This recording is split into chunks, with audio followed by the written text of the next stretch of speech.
Dear students, today we'll be discussing about agro-based industries and in that first textile industries. Textile industries has occupied a unique position since ancient time in our country. Textile have contributed to industrial production as most of the industries are of textiles in our country. Most of the jobs are in textile after agriculture. So most people are employed in textile industry after agriculture. Then it contributes in foreign exchange earnings and 4% towards GDP. So we earn foreign exchange through textile industries. Also, this industry is self-independent.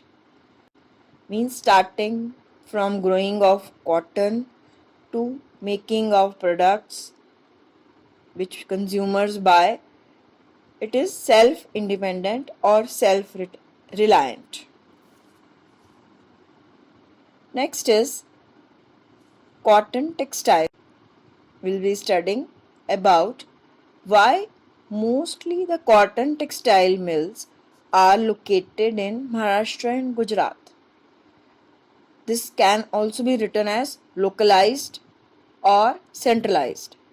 That we see that usually the cotton textile industry is centralized or localized in Maharashtra and Gujarat. The reason is that raw cotton is grown here.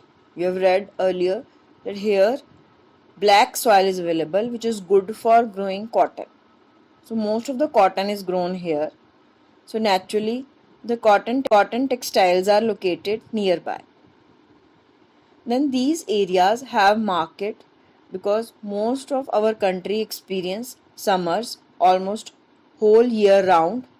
So the demand for cotton goods remains in our country throughout the year.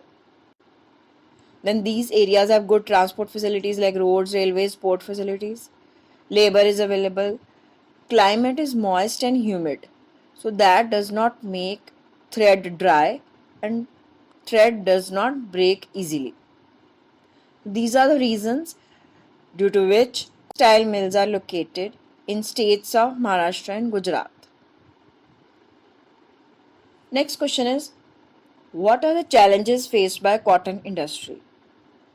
It may be written as challenges or problems. Means what challenges cotton industry needs to overcome.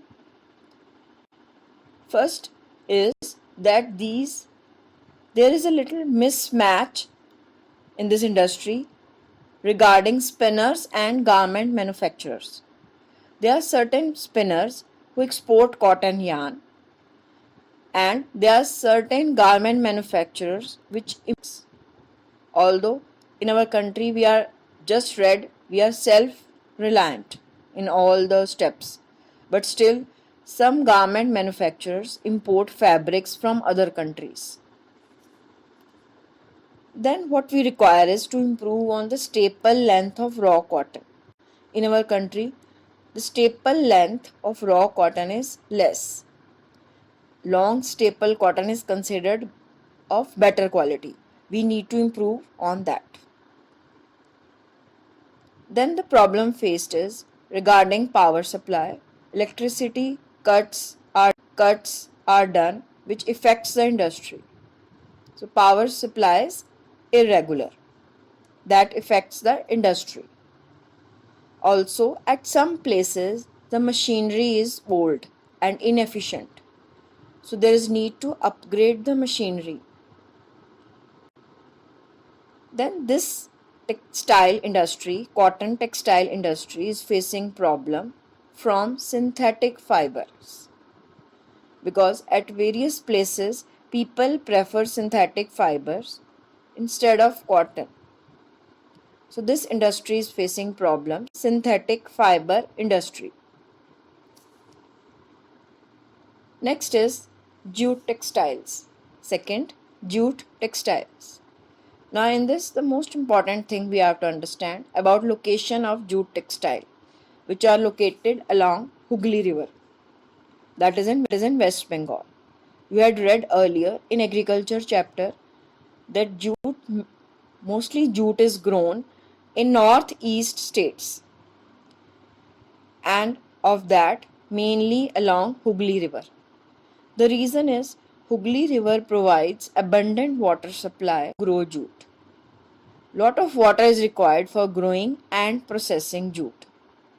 Cheap labor is available from neighboring states of Bihar, Odisha, Uttar Pradesh. Then here again the same thing, good transport network is available. Water transport, railways, roadways, Then this area has urban hub center as Kolkata, which provides various facilities. Being a big metro city, Kolkata provides facilities like banking, insurance facilities, port facilities, which are required to export jute, that are available here. So this is the reason why most of the jute mills are located along Hooghly River. Next question is, what are the challenges faced by jute industry? Again the same thing which we read in cotton. There is stiff competition from synthetic fiber.